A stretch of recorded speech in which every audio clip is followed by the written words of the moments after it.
Nije zapravo jednostavno, iz ugla iz kojeg vi pokušavate da odgovorite na ova pitanja, ne bi vam bio u koži. Neko potone, neko se koprca, neko se izvuče, sad se zavisi od čoveka do čoveka. Od 13. godine pijem antidepresive i pa nadalje tako krene, od antidepresiva krene pa... Kazne, eto, na primjer, što više kazni, sve većina. Sve što me interesuje, tu sam gurno ovih 10 prsti. Vidio sam Čaleta sekirom da ga ubijem, pa mi je pobegao. I onda nisam znao što da radim od besa, uzeo sam benzin i polio se i zapalio se. Imao sam propali brak, bio sam oženjen. Žena mi je bila teški alkoholčar, liječila se od heroina. Otiši spomenu Vilicu. Sad me terete za nasilničko ponašanje i teške telesne povrede. Za ovih 40 godina što sam živ, što funkcionišem, niko me nije ubio, hvala Bogu, ne pokušaju, nema veze. I dok sam goreo video sam kanđe u plamenu koje me vuku u vatru, sve dublji i dublji, dok me nisu ugasili. Jedan klinac posle moje priče razmisli, ja ću ti budem srećan. Samo da razmisli, ne mora ništa drugo. Samo nek se zamisli. Ja ću budem zadovoljan. Najveća poruka koje bi ovo vaše, kako da kažem, učenje pred kamerama imalo jeste da pokaže deci da može drugačije.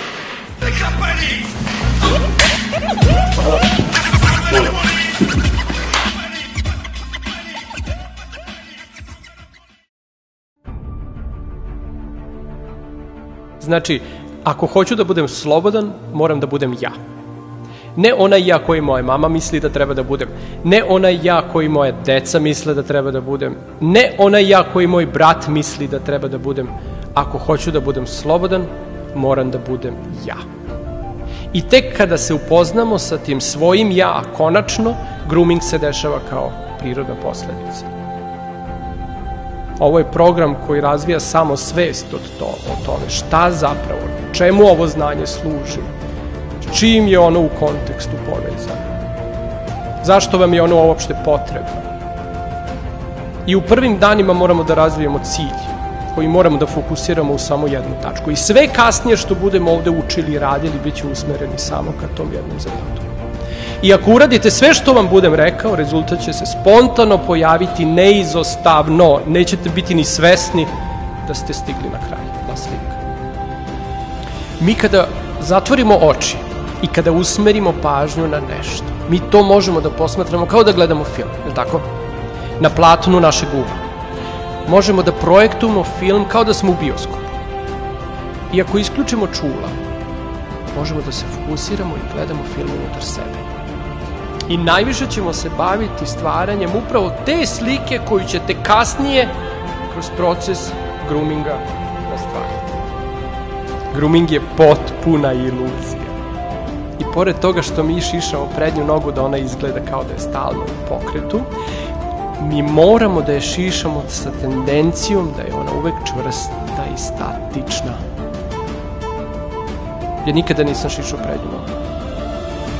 Ja sam od prednje noge pravio zid i cigle koji su podržavali čitavu konstrukciju telesa.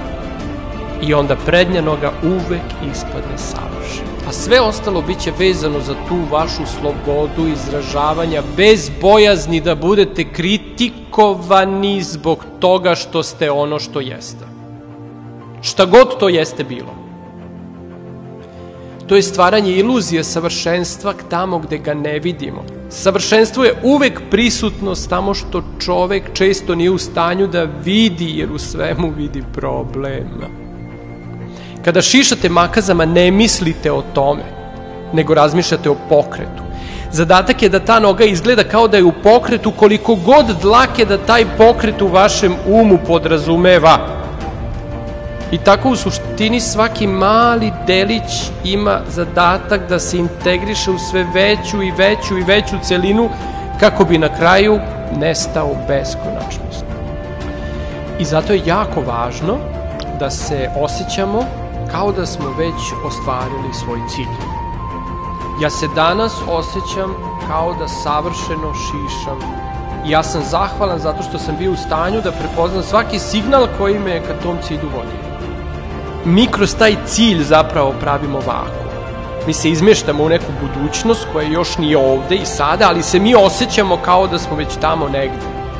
I kako ćemo sada da znamo da smo u svoj toj nameri uspeli? Kako sam mogao da znam da sam našao nešto što sam tražio, a pritom ne znam kako to što tražim izgleda? To je najveća tajna uspeha, da u suštini često može da se desi da smo mi stigli na naš cilj, ali zbog toga što smo suviše opterećeni, ne možemo da ga prepoznamo. To je najveća zamka uspeha.